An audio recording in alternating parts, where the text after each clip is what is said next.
this week we spoke about distribution and aggregation, and it was really interesting because of the way of how much this applies within our world today. Andrew really exemplified on distribution and aggregation, and he showed many really good examples, and one of them were, I guess, aggregation is as simple as breathing in, the way that we collect things, the way that we form things, and then breathing out is a way that we distribute things, because it's the act of sharing, it's the act of putting it out there, distributing it to many platforms where anybody can reach and grab the information that you have distributed. And they themselves are also distributors and aggregators. So basically, Andrew also says that we are hunters and gatherers, which is really true, because we constantly are hunting for information and we're constantly gathering for information. So distribution in public sense is publication, and it is defined in the Universal Copyright Convention as the reproduction in tangible form and the general distribution to the public of copies of work which can be read or otherwise visually perceived. And in the traditional ways where book and printing was the only forms of publications where distribution and aggregation was evident, I guess that we can say that publishers, they were like the publishers and they were the readers. The publishers were the ones that kind of distributed things to us, and the aggregators were the ones that kind of collected all this information and gathered it together. We as humans, we love distributing, we love aggregating, and I don't know if you even realize that this is what we do, and this is prominent, and this has become even more prominent within our digitally networked era.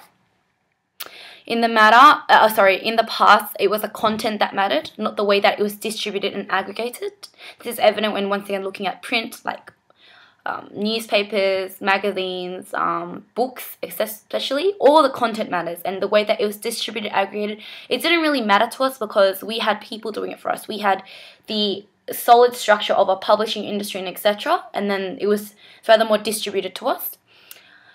It was so basically up to the news publishers to do all the work, and we basically have to change the way we reach out to others now, because print is not enough. Distribution and aggregation have succumbed to new levels. This is especially true and evident within our digitally networked era today. It has changed, and publishing is getting more and more flexible. This is evident within anything that you publish online, from social networks, from just even posting a picture to YouTube videos, things like that. Now we are able to publish, now we are able to basically distribute and aggregate things in ways that were never possible before. But therefore, print as a platform needs to adapt to the new platforms to deliver optimal results. And this is true. For example, like Sydney Morning Herald has succumbed to the ways of new media platforms where convergence is seen, where we can now read newspapers and new articles online. And this kind of shows that, if they didn't do this, they wouldn't be receiving as much attention and optimal results as they should be. We're no longer in the traditional era. We have seriously climbed to a new radical era once again, perceiving the digital networked era that we are in. Hubert Gouliard writes also on Dana Boyd's presentation of living in a world of flow, and as Dana Boyd was seen quoting Nova Spickham, in saying, "We now live in flows, that is, in a world where information is everywhere."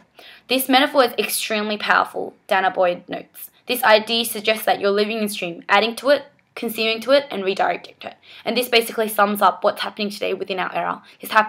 This sums up what's being distributed, what's being aggregated, the way that we consume it, the way that we are adding to it, the way that we are reproducing it, the way that we are restructuring things, and the way that the traditional means has kind of been challenged, because print is no longer the kind of way to distribute and aggregate, but rather within this platform, so many platforms have been blurred, so many platforms have been added, and through this we are able to, as individuals, gather, and we are able to hunt for information, for data, in ways that were never possible before.